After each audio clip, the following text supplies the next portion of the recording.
Olá pessoal, vamos para mais um Direto ao Ponto. Vocês perguntaram para mim o que acontecerá com as pessoas que não forem salvas durante a grande tribulação. Então vai ter a grande tribulação e quem não for salvo durante a grande tribulação.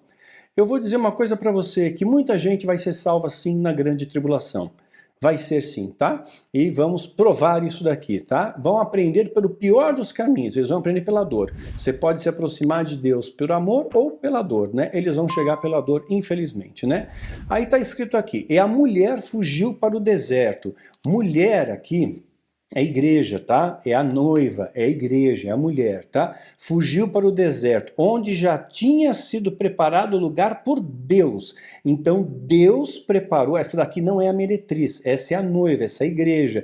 Deus já tinha preparado um local para ela no deserto, ou seja, escondida, camuflada. Ou seja, o deserto não é o ninho da serpente, não é onde a serpente habita. Ou seja, vai guardar ali a igreja justamente num local onde a serpente jamais imaginaria em procurar, né? Como é que vai procurar na própria casa, na própria toca? Não, na minha toca não está, mas está lá.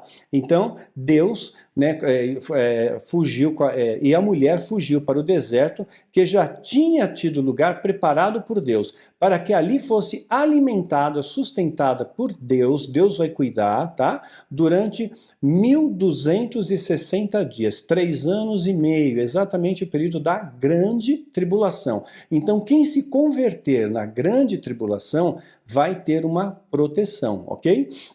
E houve batalha nos céus. Miguel e seus anjos batalharam contra o dragão, e batalharam o dragão contra os seus anjos. Apocalipse 12, 6 a 7. Então vai haver peleja, vai haver guerra, né? Veja bem, essa guerra causa danos, causa ferimentos, né? Por isso que a árvore da vida, as folhas trazem cura para as nações, elas curam essas feridas de guerra. Então, embora eles sejam imortais, eles se machucam, eles se ferem, né? Se não houvesse dano, eles lutariam por toda a eternidade, né? Simples assim, né? Aí continua. Depois dessas coisas, olhei, e eis que vi aqui uma grande multidão, na qual ninguém podia contar, de todas as nações, e todas as nações. Às vezes a gente justifica, ou melhor, julga, né?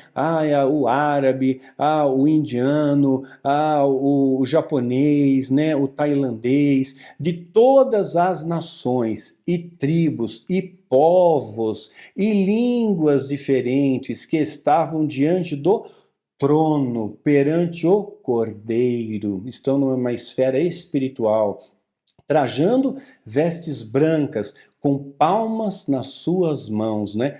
E clamavam com grande voz, dizendo: salvação ao nosso Deus, que está sentado no trono, e ao Cordeiro. E todos os anjos estavam ao redor do trono, estão no céu, e os anciãos e os 4 animais, e prostraram-se diante do trono e sob seus rostos, e adoraram a Deus, dizendo: amém, louvor e glória, e sabedoria, e ação de graças, e honra e poder e força ao nosso Deus, para todo sempre. Amém. E um dos anciãos me falou: esses que estão vestidos aí de vestes brancas, quem são? E de onde que eles apareceram, né? Uma multidão que ninguém pode contar, né? E disse-lhe: Senhor, tu sabes. E ele disse: esses são os que vieram da grande tribulação. Então sim, aí sim vai haver muitas conversões, porque as pessoas que não se ligaram no que aconteceu, aqueles que não despertaram antes, né? Porque tem muita gente agora, nesse momento, que está despertando. Desperta tu que dormes. Mas tem gente que vai despertar na grande tribulação. Aí vai despertar e vai dizer: puxa vida, e agora? Lascou. Tudo que diziam que ia acontecer está acontecendo, e eu estou aqui no meio do olho do furacão, né? E vai ter sofrimentos terríveis, vai querer encontrar a morte não vai te encontrar, você vai ser ferido por criaturas, né? Que Deus vai permitir que elas te feram durante 5 meses, sabe? Não vai ser fácil a coisa não. Então, eles vão perceber, mas aqueles que se converterem nesse momento, o que vai acontecer? Eles serão levados para um local protegido por Deus, e serão cuidados por Deus por 3 anos e meio, que é o período que vai existir a grande tribulação. Exatamente esse é o momento, né? Tá, esse texto aqui que eu li para vocês está em Apocalipse 7, de 9 a 14. Então a gente fica dizendo: esse aqui não vai para o céu, aquele não vai para o céu, por isso eu digo, leia fator Melquisedeque, para de julgar as pessoas, porque nós não sabemos, aqui está escrito que haviam pessoas diferentes, povos diferentes, línguas diferentes, idiomas diferentes, localidades diferentes, nações diferentes, né? E talvez todos eles conhecessem a Deus por um nome diferente, mas fossem monoteístas, por exemplo, tá bom? Estou colocando aqui algo para você pensar, ok? Tá com dificuldade para pensar? Apaga isso, deleta da sua cabeça, pensa do jeito que você acha e pronto, tá? Então, agora vai pensar uma coisa, puxa vida, pera, eles estão se convertendo, mas não tem o Espírito Santo na Terra. Como é que eles podem se converter sem o Espírito Santo, né? Então veja aqui o texto que diz, o único texto que deixa claro que o Espírito Santo vai ser retirado é Paulo que fala, porque já o mistério da injustiça opera, né? Ou seja, o diabo já ronda o mundo jaz no maligno, somente há um que agora o retém, até que do meio seja tirado. Quem que retém? Quem que segura, né, essa força maligna, voraz, contra o homem? É o Espírito Santo, né? Então será revelado o iníquo, a quem o Senhor desfará pelo assopro de sua boca e aniquilará pelo esplendor da sua vinda. 2 Tessalonicenses 2, de 7 a 8.